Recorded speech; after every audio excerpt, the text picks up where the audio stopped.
What's going on, guys? Dale7402 back with another episode of Ringside Republic. I'm going to be going over a few of the news stories, of which there are very few, and I'm going to be doing my review or my preview and predictions of Backlash this Sunday. I want to thank everybody for all the support, Jake DeMarco and Joe Cronin for all the advice and all the help. And I want to thank everybody that's been responding to my videos and my Twitter posts and everything along those lines. I want to thank everybody that subscribed to the channel so far, and let's get the word out, guys. Let's try to reach my goal of 200 subscribers by the 1st of June. My goal is 200 subscribers and 200 followers on Twitter by the 1st of June, by the end of this month. So get the word out, guys, and try to help me reach that goal. The news I've got, Wrestling Inc. is reporting that the WWE has scheduled dates for live events in Japan on June the 30th and July the 1st. These events were advertised in recent WWE live event, and advertisement featured Y2J Chris Jericho. In the advertisement is, if the advertisement is anything to go by, then we could be seeing Jericho in Japan for the events. This report seems plausible, not only because the advertisement, but because Fozzie's tour ends on the 24th of June, which perfectly lines up with the Japanese events. So, as Wrestling Inc. is reporting that more than likely we will be seeing Chris Jericho back by the 1st of June, more than likely. So, or the 1st of July, that is. The end of June, 1st of July, Chris Jericho is scheduled for events, live events in Japan. So, more than likely be seeing him back relatively soon to regain his United States Championship, to pick up the storyline where they left off with him and Kevin Owens, more than likely. A couple of the stories I got here are not new. They're not new as it relates to breaking news, but they're something that I haven't talked about yet and something that I haven't given my opinion or reported on yet. So I want to go over this Jinder Mahal situation and why he is getting the push that he is. The Inquisitor has a article written by Rolling Stone apparently about why Jinder Mahal is being pushed to the championship status. I'm going to skim through most of it. I'm going to skip most of it and pick it up here, saying Mahal was born in Canada. For those of you that do not know, Jinder Mahal is technically Canadian. He was born and raised in Canada, but his family have Indian roots, and the WWE is determined to strengthen its foothold in India and throughout Asia, as reported by Rolling Stone. Triple H has recently been on a well-publicized scouting trip where he claimed that WWE is dedicated to recruiting the best talent from around the world. Mahal's promotion to the championship status gives WWE fans on the Indian subcontinent a champion that they can identify with and to root for. The importance of the Asian market to the WWE network's growth is not lost on Triple H. Triple H says not only are the Middle East and India important markets to grow our business and reach new fans, but they are also key regions from which to recruit premier athletes who want to pursue a dream of joining the WWE. So, and it goes on here to talk about, interestingly, the Rolling Stone article argues that Mahal is also being used to turn American intolerance to the company's advantage. Mahal told the SmackDown audience that they disrespected him because of their lack of tolerance. The suggestion is that racism and intolerance will make Mahal a figure of hate and cement him as one of WWE's top heels. In short, Rolling Stone argued that WWE Network is playing the politics of race with Jinder Mahal in a bid to improve their ratings and to grow their Asian audience. So, This is more than likely the reason for his push. I would say that with all certainty that Jinder Mahal will not be winning the WWE Championship at Backlash. I very seriously doubt it. There is a possibility that WWE is going, they may put the belt on him for a little while just to, I mean, to continue to build their Asian audience and their Indian audience. It's one thing to have a Indian competitor in the number one contendership, but it's an entirely different thing to have one as the actual WWE Championship, or as the who has the WWE Championship, making Jinder Mahal the champion. So, that may be something that the WWE wants to pursue for a while. I very seriously doubt it. The other news I've got, guys, is this news about Braun Strowman and how his 6-month time frame on his injury is a possible work. The reason I got here, Cage Side Seat says the reason WWE announced Braun Strowman could miss 6 months is so his return can be a surprise, where he'll challenge Brock Lesnar for the Universal title. The plan now is for WWE to move the SummerSlam title match to Great Balls of Fire and have Strowman wrestle Lesnar at SummerSlam. Finn Balor or Seth Rollins are the top picks for the match at Great Balls of Fire. So we will have to see what transpires there. I'd say more than likely that this is true. I'd say the 6-month angle on Strowman's injury is a work. I would say that he will be excuse me, he will be back before then. They're wanting to build Braun up as this monster, and if he can cut his rehab time in half and come back 3 to 4 months earlier, it's just going to make him look that much stronger. So that may be actually what they're trying to do,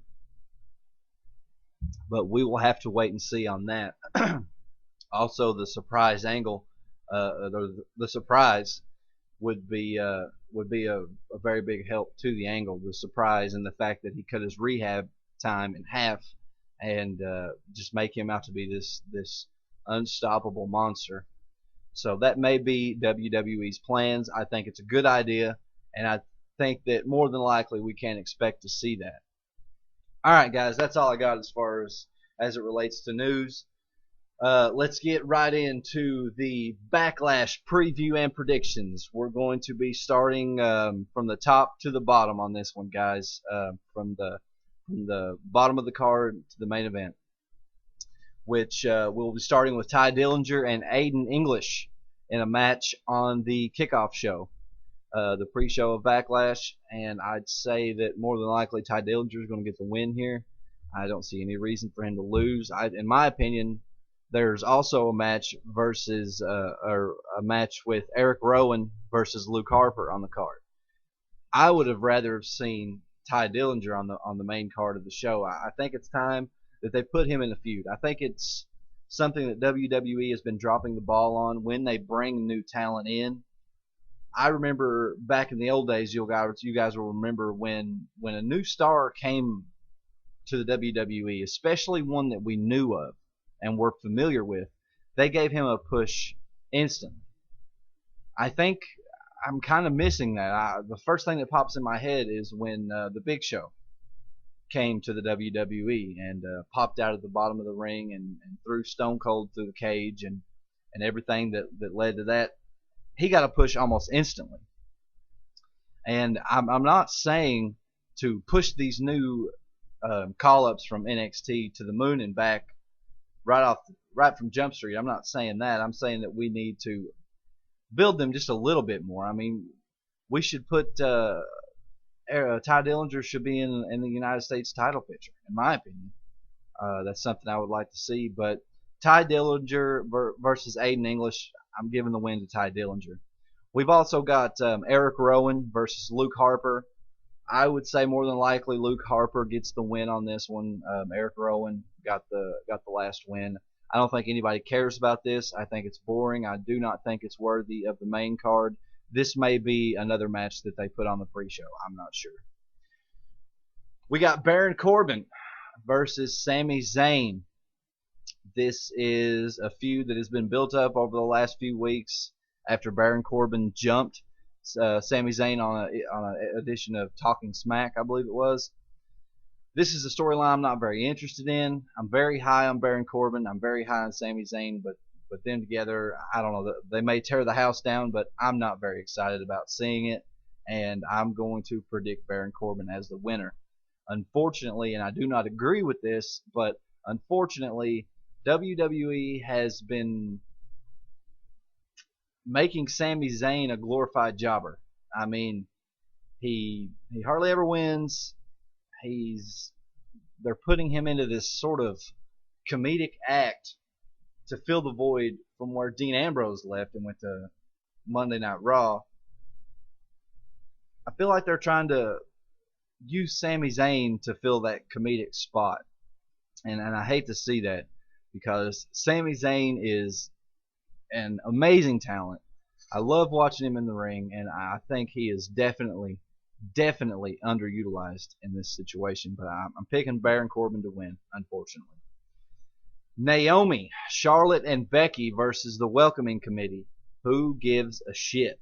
I have no idea why this is a thing. I have no idea why they've created this staple. I think it's boring. I think it's a stupid name for a fucking staple. And I am predicting Naomi, Charlotte, and Becky to beat the Welcoming Committee in a match that nobody really even gives a fuck about. We got the Usos versus Breezango. The Usos have been trying desperately to enhance their heel persona by these promos that they've been cutting after Breezango's match. For the last 2 weeks, they've come out and did their promo almost kind of like a rap or something. I appreciate the Usos as a heel team. I like the Usos as a heel team. But what they are doing and the stuff that they are saying in these promos does not resonate with me. I'm not saying it's bad. I'm just saying that I don't like it. So, that's that. I'm picking the Usos to win. I do not think that Breezango is going to win the titles. I think that the Usos win, and more than likely we won't be hearing very much from Breezango from here on out. Hopefully. I'm sorry, guys. I don't like Breezango. I don't like Breezango. I don't like these stupid fucking fashion files that they've been doing. Maybe I'm a jackass. Maybe I'm a goon, right, JD? But I do not like it. Nakamura versus Dolph Ziggler. This is the match that I am most interested in seeing. I think this will be the match of the night. I think that Nakamura and Dolph Ziggler are going to tear the house down in Chicago. I think it's going to be a hell of a match, very entertaining, and I'm expecting, of course, we know that Nakamura's got to get the win here. You know, WWE may surprise us. They may have Ziggler winning some sort of fuckery, but I'd say more than likely Shinsuke Nakamura gets the win for his first match on the main card. I don't see Shinsuke losing this match. I do not see Nakamura losing. I think that he deserves and should have the win for his first match on the main roster, and that is the match that I am most looking forward to seeing. And my prediction will be that that is the match of the night. If that isn't the match of the night, its runner-up, or very close will be AJ Styles versus Kevin Owens. If Nakamura and Ziggler isn't the best match of the night, it will most definitely be AJ versus Kevin Owens for the United States Championship. This is the one out of all of the matches on this card I've predicted pretty easily, and I'd say that more than likely I'm right on all of them, but this will be the difficult one for me to pick a winner. I think it's a little too early to take the title off of Kevin Owens, but I mean, it is AJ Styles, guys. You know, I don't know. We may see AJ win the United States Championship here, guys. And either way it goes, honestly, either way, I'm happy with it. If AJ wins, I got no problem with that. If Kevin wins, I got no problem with that. You know, either way, no matter who the winner is, we are in store for a barn burner of a match, and I can't wait to see it.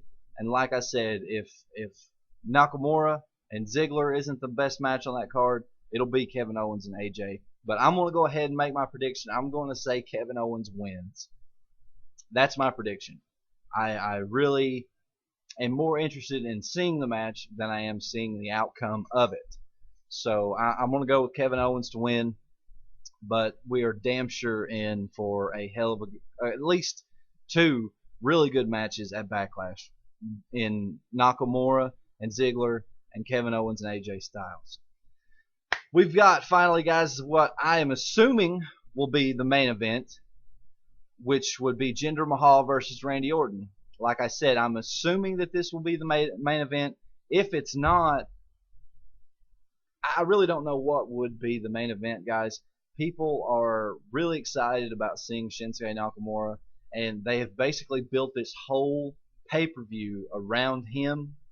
I mean, he's on the posters, he's in the logo, he's in everything related to Backlash this year. So we could very well see Shinsuke Nakamura and Dolph Ziggler as the main event. So, but for the purpose of this review, let's just say that WWE is what it's always been for the last 30 or 40 or 30 something years, and the main title will be the main event. Let's just make that assumption. Randy Orton versus Jinder Mahal. Guys, I would not expect too much from this match. I'd say more than likely the Singh brothers are going to get involved and somehow try to help Jinder